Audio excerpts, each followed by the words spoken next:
안녕하세요, 차플레이입니다. 보고 싶으신 차량 있으시면 아래 글을 보시고 댓글로 남겨주세요. 적합한 차량 있으면 영상으로 한번 만들어 보도록 하겠습니다.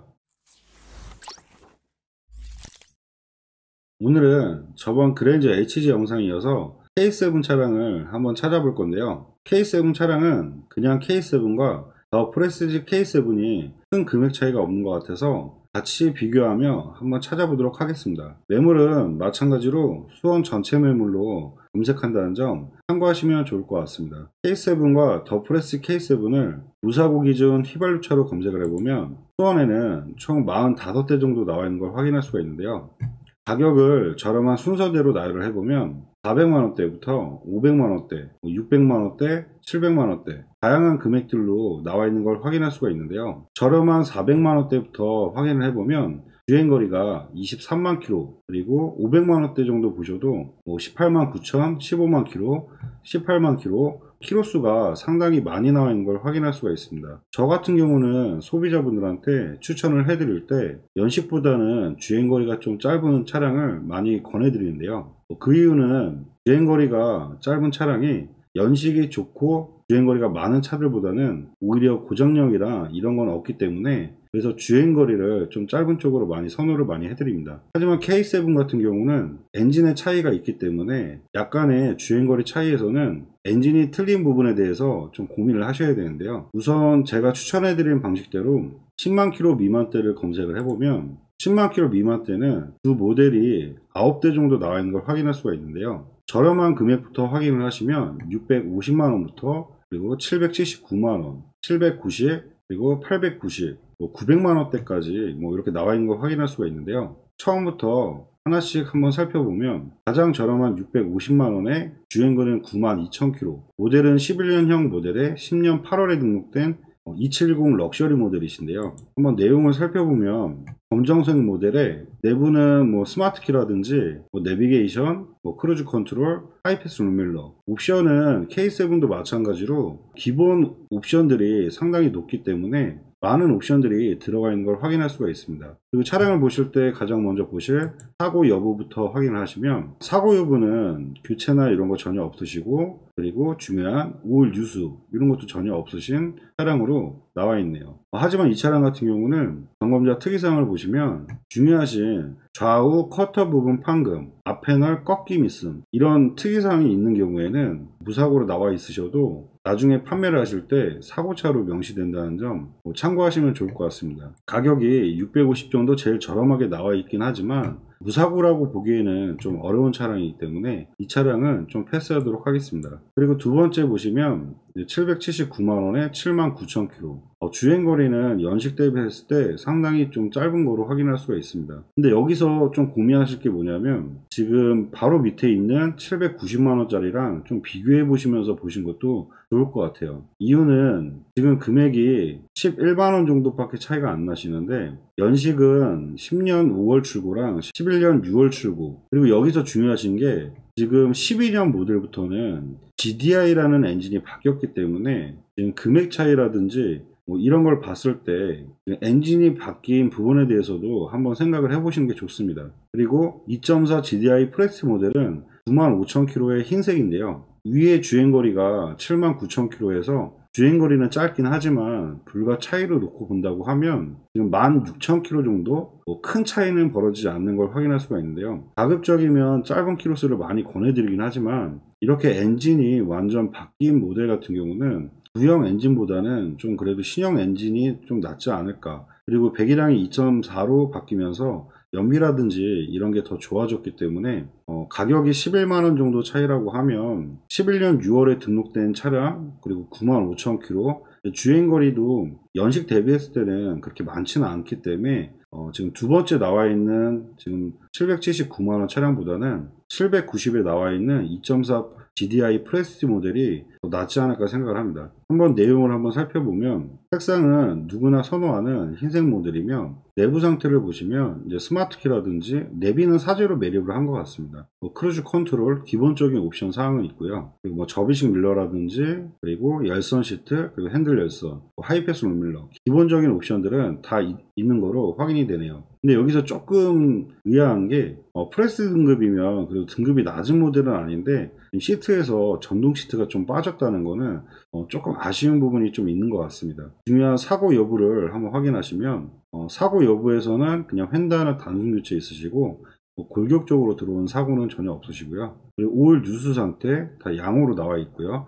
여기서 한 가지 또 팁을 드리면 K7 같은 경우는 미세뉴가 찍혀 있거나 뭐 뉴유가 찍혀 있으면 수리 비용도 상당히 좀 많이 나오기 때문에 가급적이면 오일 누수가 없는 차를 꼭 찾는 것이 중요하다고 생각을 합니다. 그리고 밑에 특이사항 보시면 리콜도 완료되어 있고요. 보험 수리 이력 있으면 아까 휀다 교체하면서 아마 보험 처리하지 않았을까 그렇게 생각이 드네요. 하지만 특별하게 골격적인 사고라든지 이런 거는 나와 있지 않기 때문에 단순 교체 무사고로 보시면 될 것 같습니다. 이렇게 보시면 779만원짜리 차량을 구매를 하시는 것보다 제 생각에는 790에 더 프레스 K7을 구매하시는 것이 더 낫지 않을까 생각을 합니다. 그리고 그 밑으로 또 한번 보시면 K7 럭셔리 프리미엄 주행거리는 짧고 좋네요. 근데 가격이 지금 한 100만원 정도 올라가시거든요. 근데 여기서도 좀 고민이 되는 게 주행거리만 놓고 보면 적극적으로 좀 추천을 해드리고 싶지만 아까 말씀드린 것처럼 엔진이 지금 270에서 2.4 GDI 엔진으로 바뀌었기 때문에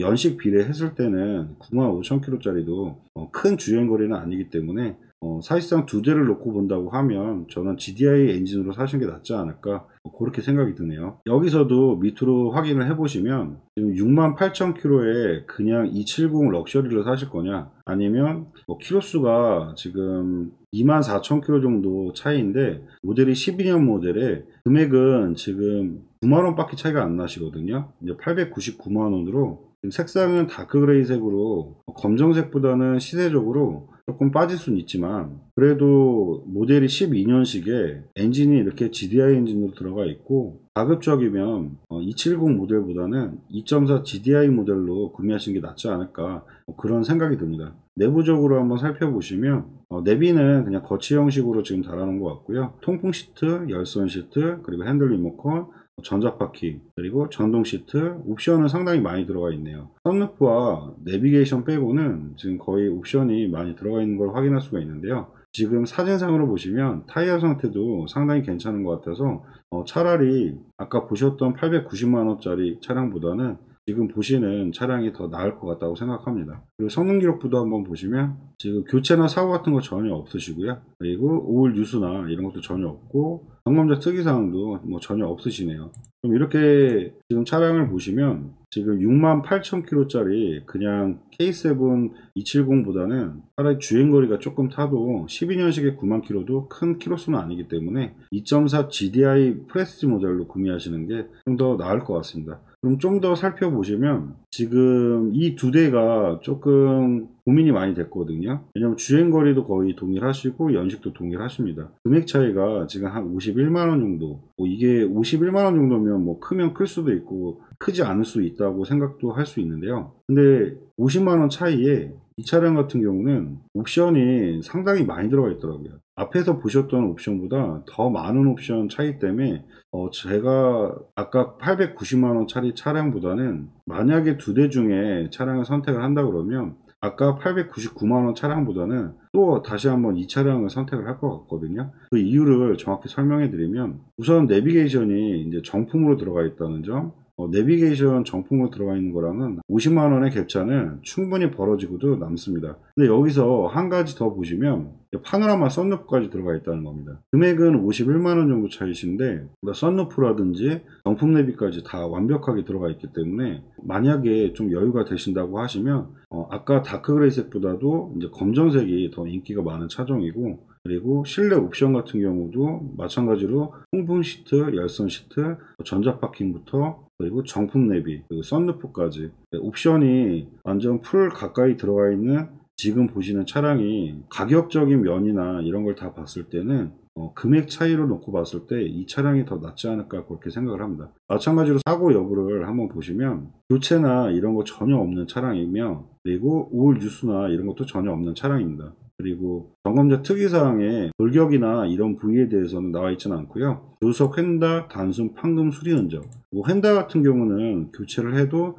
거의 무사고로 간주를 하기 때문에 지금 큰 골격 부분에 사고는 전혀 없으시기 때문에 무사고로 보시고 두 대를 비교를 해보면 지금 899만원짜리 차량과 옵션 차이에서 제가 만약에 개인적으로 산다 그러면 금액을 조금 더 올려서 이제 썬루프라든지 내비가 정품까지 들어가 있는 950만원짜리 차량을 좀 선택할 것 같습니다. 그리고 그 이상을 보시면 이제 3.0 모델하고 그리고 이제 13년식 이거는 좀 잘못 나온 것 같아요. 더 프레스티지 K7이 아니라 전유 K7인데 요거는 좀 매입을 잡아온 분이 좀 광고를 잘못 낸 것 같습니다. 가격도 상당히 비싸죠. 전유 K7은 다음에 설명드릴 거기 때문에 이 차량은 패스하도록 하겠습니다. 그리고 3.0을 구하신다 하시면 이렇게 두 대가 있으신데 뭐 주행거리나 이런 거 다 비슷하기 때문에 가격도 이제 큰 차이 없어서 두 대 같이 보시고 한번 선택을 해보시는 게 어떨까 생각이 드네요. 결론적으로 말씀을 드리면 만약에 그냥 좀 저렴하게 구매하신다 하시면 아까 옵션은 조금 떨어지긴 해도 어차피 같은 9만 킬로에 GDI 엔진 같이 들어가 있는 모델이거든요. 옵션만 조금 떨어질 뿐 지금 저렴한 금액대 790만원짜리 지금 보시는 이제 흰색 차량을 보시면 될 것 같고요. 그리고 지금 899만원 이 차량을 만약에 보신다 하시면 저는 조금 더 금액을 올려서 차라리 950만원짜리 썬루프라든지 내비게이션이 다 들어가 있는 지금 이 차량으로 차라리 한번 보시는 게 어떨까 그렇게 생각이 듭니다. 지금까지 K7 차량을 한번 찾아봐 드렸는데요. 이렇게 옵션까지 정확히 비교해 보시면서 보셔야 구매하신 금액이 좀 저렴하게 구매했다든지 좀 잘 샀다든지 이런 걸 알 수가 있기 때문에 중고차를 구매하실 때 하나씩 비교를 더 해보시면서 좋은 차를 고르시는 게 가장 저렴하게 구매하시는 방법이 아닐까 생각이 듭니다. 지금까지 영상 봐주셔서 감사하고요. 보신 차량 중에 궁금하신 점이 있으시면 위에 번호로 연락 주시면 감사하겠습니다. 그리고 영상이 도움이 되셨다면 구독과 좋아요 부탁드리겠습니다. 감사합니다.